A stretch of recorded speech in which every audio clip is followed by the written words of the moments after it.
बिस्मिल्लाहिर्रहमानिर्रहीम। आज हम डिस्कस करेंगे charge to mass ratio of cathode rays. Cathode rays mean electron, यानी इलेक्ट्रॉन का चार्ज और मास का रेशो क्या है, इसको आज हम डिस्कस करेंगे।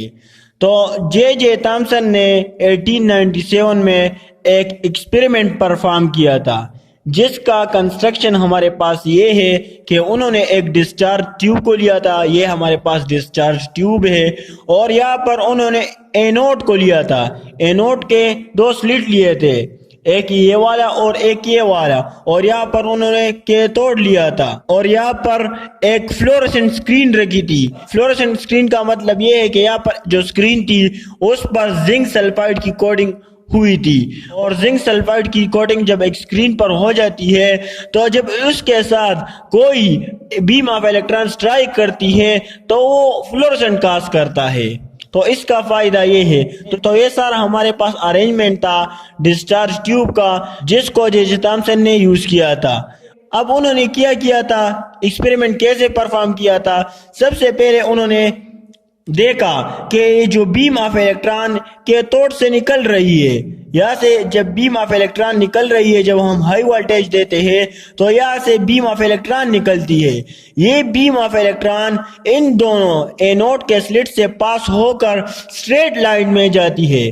स्ट्रेट लाइन में जाती है, और ये स्ट्रेट लाइन में क्यों जाती है, क्योंकि यहाँ पर हमने ना कोई मैग्नेटिक फील्ड अप्लाई किया हुआ है और ना कोई इलेक्ट्रिक फील्ड अप्लाई किया हुआ है। तो इसी वजह से ये स्ट्रेट लाइन में जाकर पॉइंट P1 को स्ट्राइक करती है और यहाँ पर फ्लोरोसेंट काज हो जाती है। लेकिन जब हम इलेक्ट्रिक फील्ड यहाँ पर रख देते हैं या इलेक्ट्रिक फील्ड यहाँ पर हम जनरेट कर देते हैं तो फिर क्या होता है, जो बीम ऑफ इलेक्ट्रॉन कैथोड से निकल रही होती है तो वो डिफ्लेक्ट हो जाती है टूवर्ड पॉइंट P2। यहाँ पर डिफ्लेक्ट हो जाती है क्योंकि ये जो कैथोड रेज है या बीम ऑफ इलेक्ट्रॉन है उस पर नेगेटिव चार्ज है और यहाँ पर पॉजिटिव चार्ज है। तो जो अपोजिट चार्जेस होते हैं वो एक दूसरे को अट्रैक्ट करती है, तो ये इसी वजह से इस P2 की तरफ डिफ्लेक्ट हो जाती है, यानी पॉजिटिव चार्ज की तरफ डिफ्लेक्ट हो जाती है। लेकिन जब हम इलेक्ट्रिक फील्ड को हटा देते हैं और मैग्नेटिक फील्ड यहाँ पर रख देते हैं तो फिर क्या होता है, फिर जो इलेक्ट्रॉनिक बीम है वो डिफ्लेक्ट हो जाती है टूवर्ड पॉइंट P3 की तरफ यहाँ पर डिफ्लेक्ट हो जाती है। यानी इलेक्ट्रिक फील्ड में पॉइंट 2 की तरफ डिफ्लेक्शन काज होती है और मैग्नेटिक फील्ड में पॉइंट P3 की तरफ डिफ्लेक्शन काज हो जाती है। लेकिन जब हम इलेक्ट्रिक फील्ड को और मैग्नेटिक फील्ड को इन दोनों को एट अ टाइम अप्लाई करते हैं तो फिर क्या होता है, जब यहाँ से इलेक्ट्रॉनिक बीम यहाँ से निकलती है तो फिर क्या होता है, जब इलेक्ट्रिक फील्ड भी मौजूद होती है और मैग्नेटिक फील्ड भी मौजूद होती है तो फिर इलेक्ट्रिक फील्ड और मैग्नेटिक फील्ड एक दूसरे की इफेक्ट को कैंसिल आउट कर देते हैं और ये जो इलेक्ट्रॉनिक बीम हमारे साथ मौजूद है ये स्ट्रेट लाइन में जाकर यहाँ पर एक पॉइंट लेते हैं P1, यानी ये स्ट्रेट लाइन में चली जाती है। तो ये हमारे पास जे थॉमसन ने 1897 में एक्सपेरिमेंट परफॉर्म किया था चार्ज टू मास रेशो को कैलकुलेट करने के लिए।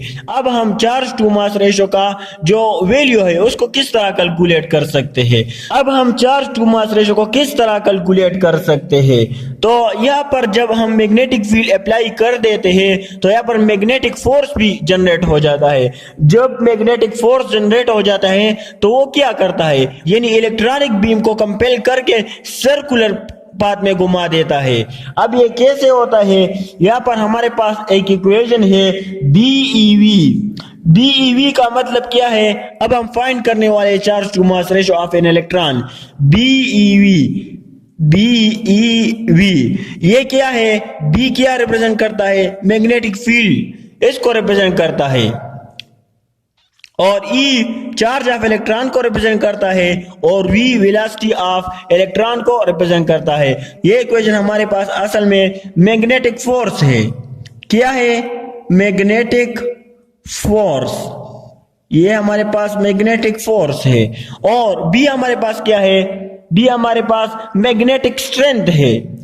तो जब ये इलेक्ट्रॉन सर्कुलर पाथ में कंपेल हो जाता है, मजबूर हो जाता है, यानी सर्कुलर पाथ में मोशन स्टार्ट कर देता है, तो फिर क्या होता है, तो यहाँ पर हमारे पास सेंट्रीपिटल फोर्स भी आ जाता है, जो कि हमारे पास इक्वल होता है, सेंट्रीपिटल फोर्स हमारे पास इक्वल होता है mv² डिवाइड बाय r।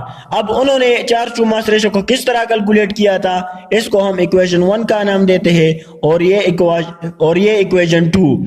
तो उन्होंने किया था कि इन दो इक्वेशन को आपस में कंपेयर किया था, लाइक इसी तरह BeV इसको हम कंपेयर करते हैं, BeV is equal to mv² divide by r। तो v के साथ कैंसिल हो जाता है और हमारे पास यहाँ पर आ जाता है Be is equal to mv divide by r, mv divide by r। तो इससे हमारे पास इस स्टेप के बाद हमारे पास ये स्टेप आ जाता है E divide by m is equal to v by br। ये भी यहाँ पर आ जाता है। ओके, ठीक है ना। अब इसके बाद हमारे पास जो v है, v हमारे पास बराबर होता है v is equal to E by b।